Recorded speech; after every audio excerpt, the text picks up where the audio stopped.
आज अजमेर के महर्षि दयानंद सरस्वती विश्वविद्यालय में सिंधुपति महाराजा दाहिर सेन के बलिदान दिवस पर यूनिवर्सिटी के सिंधु शोधपीठ के द्वारा स्वराज सभागार में संगोष्ठी का आयोजन किया गया। संगोष्ठी में राजस्थान विधानसभा अध्यक्ष वासुदेव देवनानी ने शिरकत की। यूनिवर्सिटी के कुलगुरु प्रोफेसर कैलाश सोडानी ने बताया कि वीर शिरोमणि महाराज दाहिर सेन का गौरवशाली सिंध प्रदेश विषय पर संगोष्ठी आयोजन किया गया। सिंधु शोधपीठ द्वारा विभिन्न विषयों पर आयोजित निबंध प्रतियोगिताओं के विजेताओं को पुरस्कार एवं सर्टिफिकेट देकर आयोजित कार्यक्रम में सम्मानित किया गया। आइए आपको दिखाते हैं इस मौके पर क्या कुछ कहा विधानसभा अध्यक्ष वासुदेव देवनानी ने। सिंधुपति महाराजा दाहिर सेन जिनका 16 जून को बलिदान दिवस था, उसके उपलक्ष्य में यहाँ के प्रभारी पारी जी ने एक प्रतियोगिता आयोजित की, जिसमें सैकड़ों की संख्या में इस संभाग के विद्यार्थियों ने भाग लिया।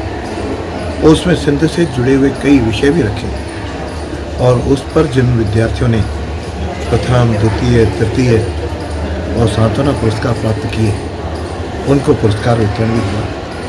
और साथ में जो संगोष्ठी आयोजित की, जिसका विषय महाराजा दाहिर सेन का सिंध प्रदेश और उस पर चर्चाएं हुई। वास्तव में सिंधु सभ्यता विश्व की सबसे प्राचीनतम सभ्यता है और वहाँ की सिंधु नदी पे वेद लिखे गए। ऐसे महान प्रदेश और जिसके शासक महाराजा दाहिर सेन ने उसकी रक्षा करते हुए जो बलिदान दिया, केवल अकेले उन्होंने नहीं दिया, लेकिन पूरे परिवार ने बलिदान दिया, जो शायद विश्व का पहला ही परिवार होगा। ऐसे महापुरुष को उन्हें नमन भी किया और साथ में सिंध प्रदेश के विभिन्न आयामों की भी हमने चर्चा की।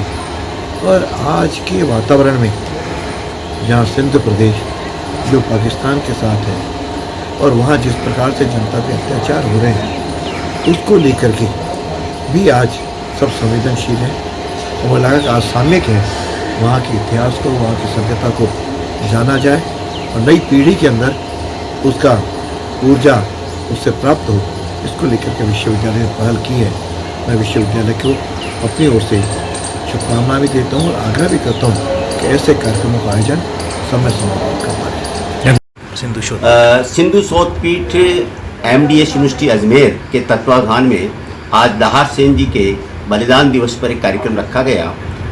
उनकी वीरता गाथा, उनका जीवन किस ढंग से राष्ट्र के प्रति समर्पित था, वो जानकारी विद्यार्थियों को देने के लिए संगोष्ठी रखी गई है। कि जैसे हमारे यहाँ महाराणा प्रताप शिवाजी के त्याग और तपस्या और राष्ट्रभक्ति को मानते, वैसे ही दाहिर सेन जी हैं। तो ये एक सोच और विचार हमारे आने वाली जनरेशन के मन में प्रेरणा का स्रोत बने, इस दृष्टि से कार्यक्रम रखा गया। साइमल्टेनियसली हमने विभिन्न 4 विषयों पर निबंध प्रतियोगिता आयोजित करवाई थी, जिसमें सैकड़ों विद्यार्थी अपीयर हुए थे।